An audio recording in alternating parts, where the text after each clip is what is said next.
So welcome back to my barn here, where I'm converting my Volvo S80. It's just another day in my underbelly battery mounting system.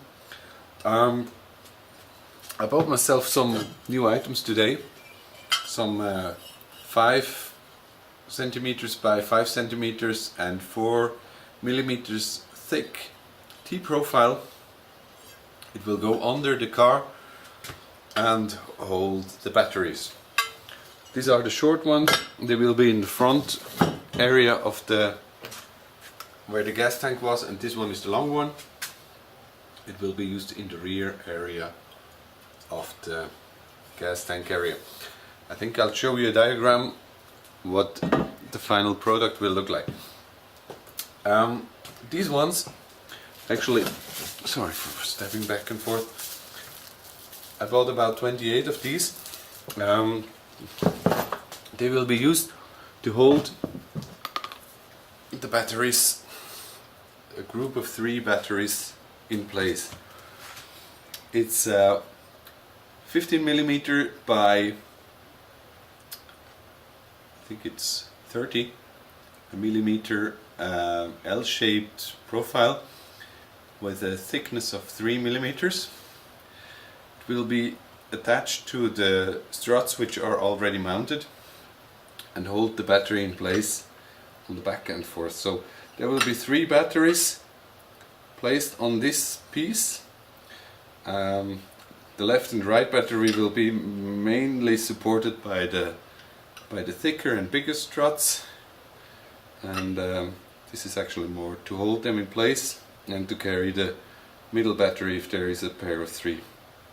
And as you probably can see, the 1.5 centimeter or the 15 millimeter are just enough to keep the aluminum at safe distance from the poles of the battery. I sincerely hope this is enough to stay safe and not to create a short circuit. In the last video I promised you that I show you something about my endeavor to put some batteries in the area below, or in the area where the exhaust pipe was. There were some mounting brackets here, or I could put some screws in. They used it for the heat shield, and they look sturdy enough to put on some load, especially as there are 2 of them.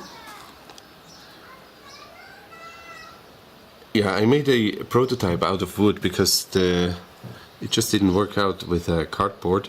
It was too soft and not stable for the form, and so I switched to wood. It's not that stable either, but it's much better than just cardboard.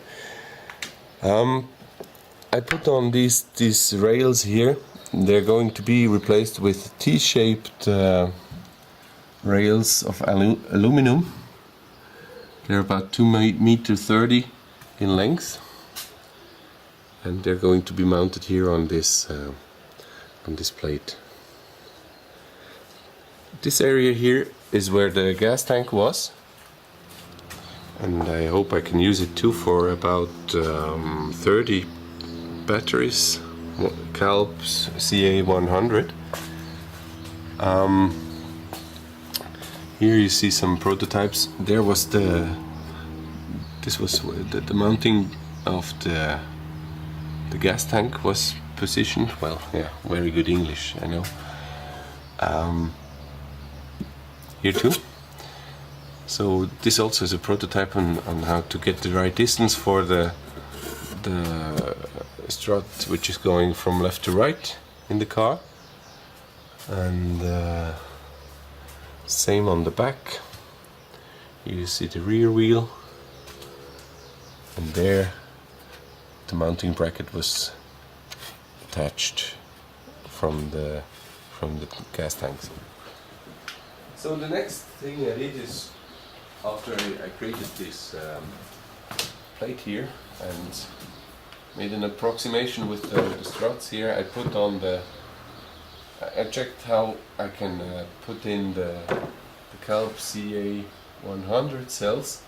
Unfortunately, it's the tunnel is too narrow to put them like put them all in a row like this. So I have to, oops. So I have to position them like this and make pairs of 3 or only 2. Here in this area, oops, I'm able to put in 3 in a row, connect them, and then go on with a wire to the next area. Probably, I'm not sure if you can see that. Yeah, you can actually. Starting from the very beginning, I checked how many cells I can put in any position here, and marked it on the wood. Not entirely correct, so that's how they will be positioned. I left out a space of what was it, 3 centimeters until I start with the next triple or pair of cells. So I hope I'll be able to reach each pole with a voltage meter to check out if a cell is if the cells are still balanced. This will allow me to put about 15 cells just in this tunnel here, and with another 30 in the gas tank area, this should be about 45 cells in the very low area of the car. Next thing I'm going to do is to replace these wood boards with aluminum ones. Actually, this size is not really light. It's about 1 or 2 kilo. This one is going to be here, this plate, and as there is a shift in the level of this beam here, I have to put some distance, not washers, but I don't know how to call this, just a spacer in there. So this board will be replaced with this one, and a few hours later I had machined out these aluminum plates. Well, I didn't cut them, but I just drilled the holes. It's not absolutely perfect. There's one hole which wasn't fitting, and so I had to extend it a bit. Same here. Okay. So this plate goes here. It's the long one, and this is the one that requires spacers. And yeah, now watch me.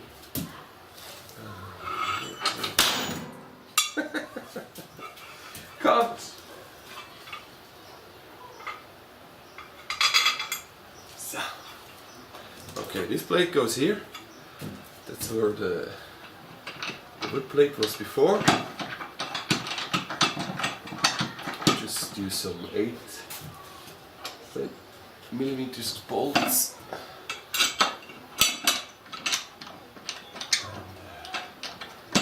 With the little extension of the hole, everything fits quite snugly under the car.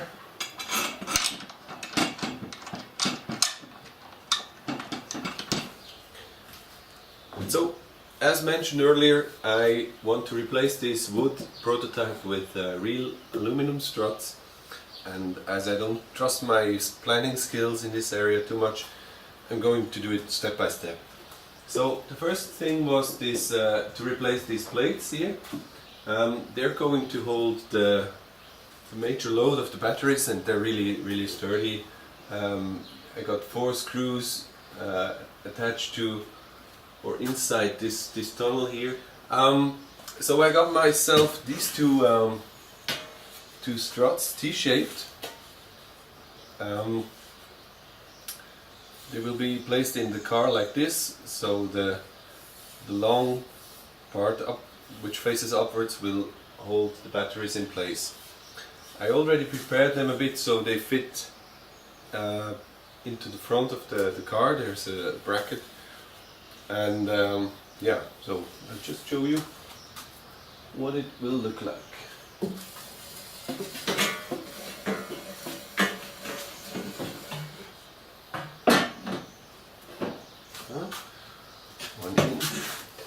And they will be bolted down to these aluminum plates, and so, more or less like this.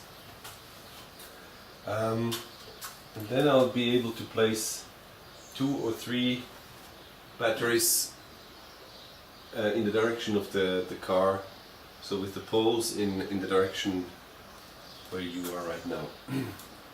Yeah.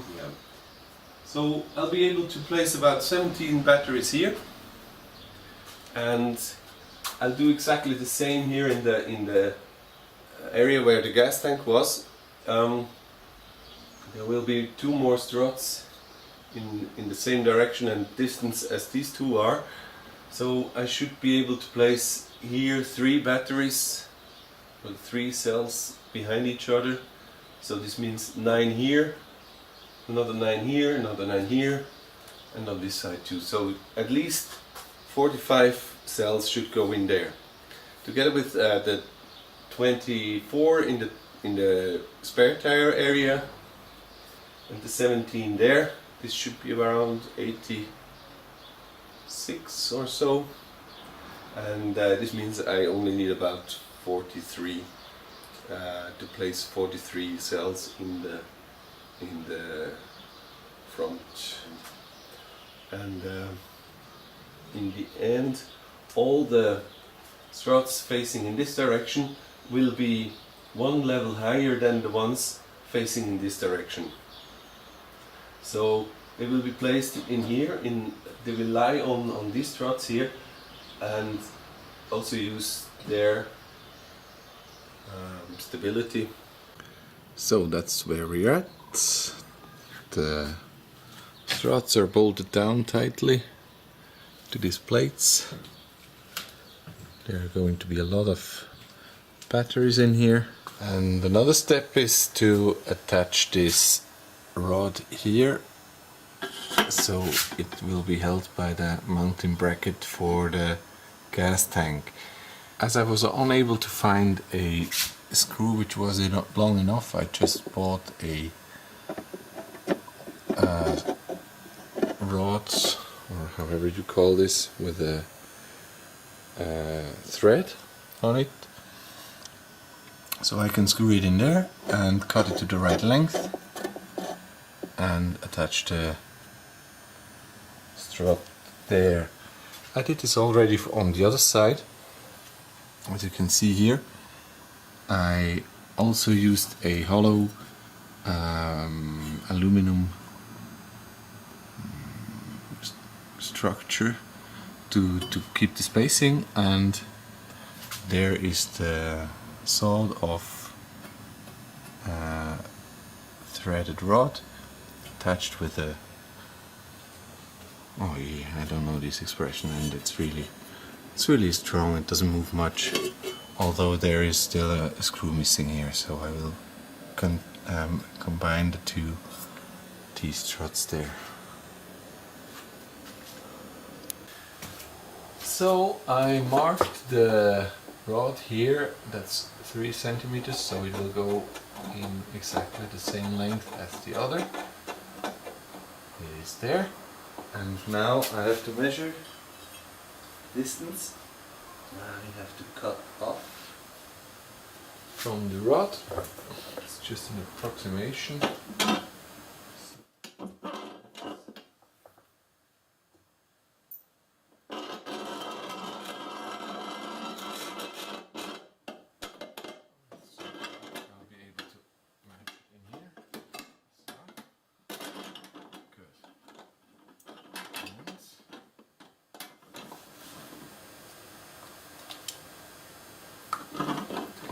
with a Sharpie and try to position it as the way it should be. Of course I could measure everything, but I'm more the empirical guy with just all it has. So sometimes you get better results this way. So now that's how long it will be. I mark it here and check again. Yeah, it should be sufficient. Yeah, so I can cut the rod here. So once it's reduced to the right size, put it back in. Actually it's all simple work. Of course for the final construction it's good to use some Loctite so it doesn't loosen up, but I'm not there yet. So, and in it goes. To find the position of the hole, I just placed it here so it's completely rectangular to the other strut, and rubbed it against the screw which was already in there. And then I got a marking here, just use a right angle and the right distance for the hole. I had to put it as close as possible to the middle piece so I could insert this one and have it as much as to the front as possible. So I'll use my spacer here.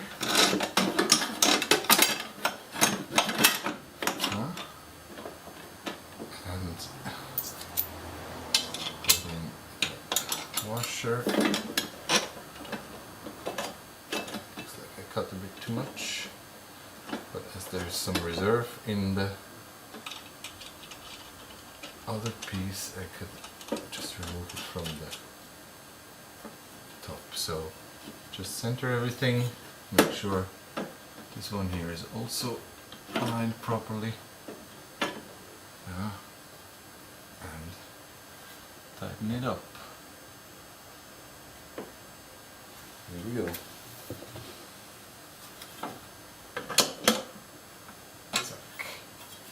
And it's a right fitment. So this one will carry another strut this way and also one here. So that's what it's going to look like. This L-shaped aluminum strut will hold the batteries laterally, and then I just need to bolt them down here and here. Use some layers so the battery is protected from the bolt that comes out, and a fixation structure so they're pulled down and don't get loose. So this is the first time the motor is spinning with the gearbox attached to it. Right now it has about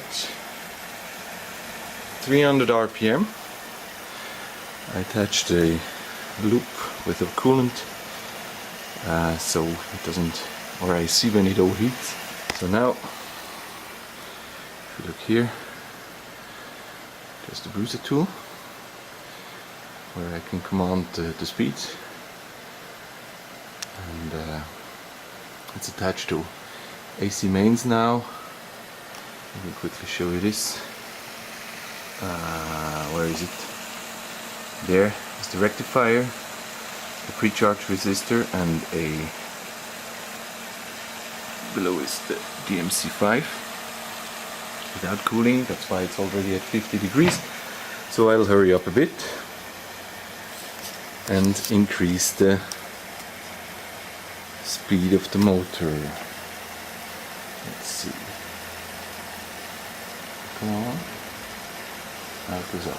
500. 800. 1000. So it's all very quiet. You barely feel a vibration. At certain speeds you can feel some, but as you can see the motor is just standing on a wagon here, and it's really all loosely attached, but I dared to take the risk to do this, and I was rewarded until now. It didn't jump off the wagon, and it's been up a bit more. At 1,500, I feel some vibration sitting next to it or touching it, but it's within acceptable limits, I think. Going higher to 1.5, 2,000,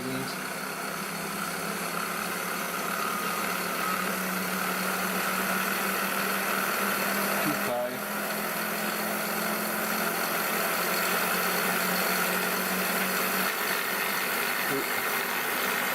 3,000. And the noise you hear is actually just the gear wheels inside the gearbox. It's noisy, but there's no real vibration going on here. So I think the gearbox was like that before. I put oil in it. This is 4,000. No vibration. Really, really, really smooth. It's just a gearbox. So I'm going down a bit. And no reach-ins yet. Let's go back down to 300. I limited the torque power to 8 Newton meter, so I know it isn't attached to anything, but with 8 Newton meter it ramps up slowly. So yeah, it looks a bit makeshift. I know that. But yeah, one more thing I can show you is putting in the gear. Here is the gear lever, and there's the towel to protect some dirt coming in. So that's, I don't know which gear, probably second or third, and this is probably third, and this looks like the first gear. Oh no, this is first gear. And 5 minutes later I'm downhearted and made an ass out of myself. And it wasn't such a good idea to run the transmission without the axles in it. I put the gear in and let it spin up to 2,500 RPM when a cracking noise made me stop. Push the emergency button, so to say.